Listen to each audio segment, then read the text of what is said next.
Welcome to the city I live in.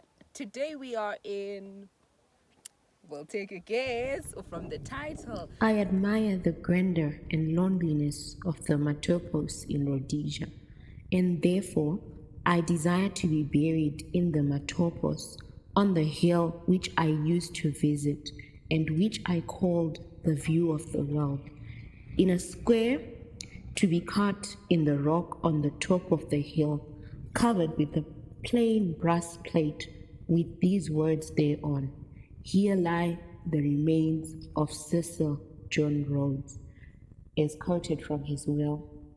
Welcome. I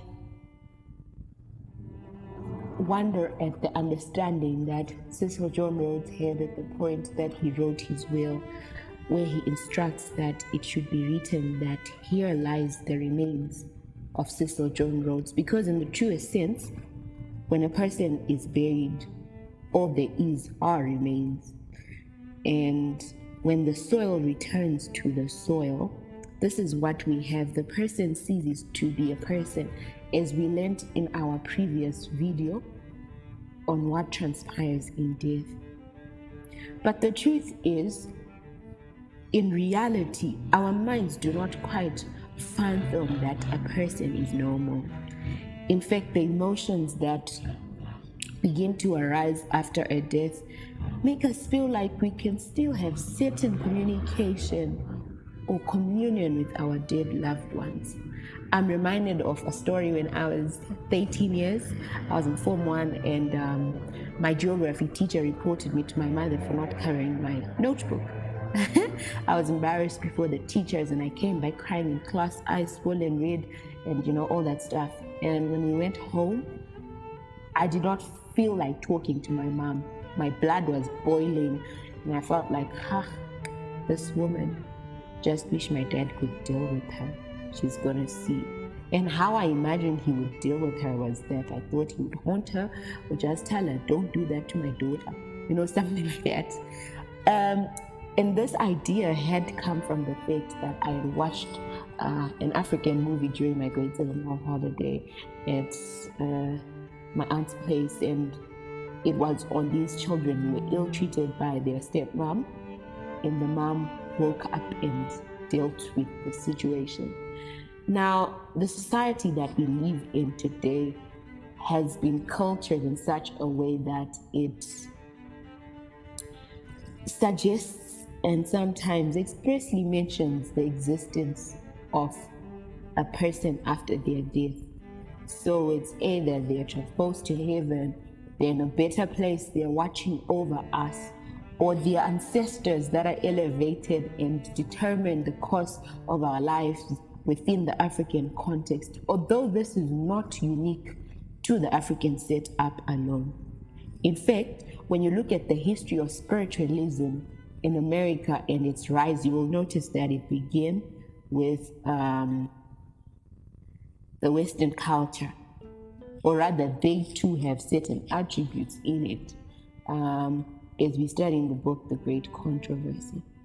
And so I thought that because our emotions and what we know sometimes seem to contradict, the Lord wants us to get to a place where what we believe is how we direct our emotions to feel.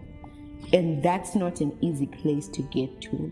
In fact, it requires so much control and perhaps a childlike dependence on God to say, Lord, what do you want me to do? What have you said in your word? And not what your senses see or feel or touch or hear.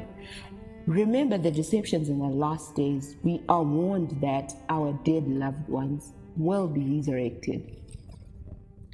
If our dead loved ones are to be resurrected, when our dead loved ones are to be resurrected, before Christ's coming, of course, the counterfeit that comes is that the devil will take and his angels will take the form, the voice, the mannerisms of our loved ones. So dependence on our senses is not going to be safe. It is an unsafe course to follow, because the senses boxes will be ticked in every aspect, and this is who you really want to talk to. Often when our loved one dies, we wish we just had one last chance to say something, one last meal, one last date, one last opportunity to just express how we felt, and perhaps it would make us feel better. The devil knows that the tenderest parts of our hearts respond to death. And this is why God is calling us from a place of saying, I know this is what makes sense to you as a human being, but move away from it and trust me as your creator, because I know what's best for you. And soon the only way you can overcome the devil is if you do not depend on your senses, if you do not allow your senses to control you. Hence, it makes sense why the Lord directs us in what we should eat, because this appeals to our senses. It makes sense why the Lord directs us in how we should worship, how we should dress, in every aspect of our lives, because these are things that either make us prone to wanting to obey what our senses feel, or strengthen us in obeying God. If you have lost a loved one in whatever it is that you're going through, remember that the Lord is near to the brokenhearted. He understands, He sees, and He is not a distant Father who does not feel your pain. It is not like He does not want you to have that moment with your loved one, not at all. He desires to give you eternity with your loved one. And so let us ask God to give us strength to endure and to prepare for the conflict that is sure to come, to give us the strength that we need to stand.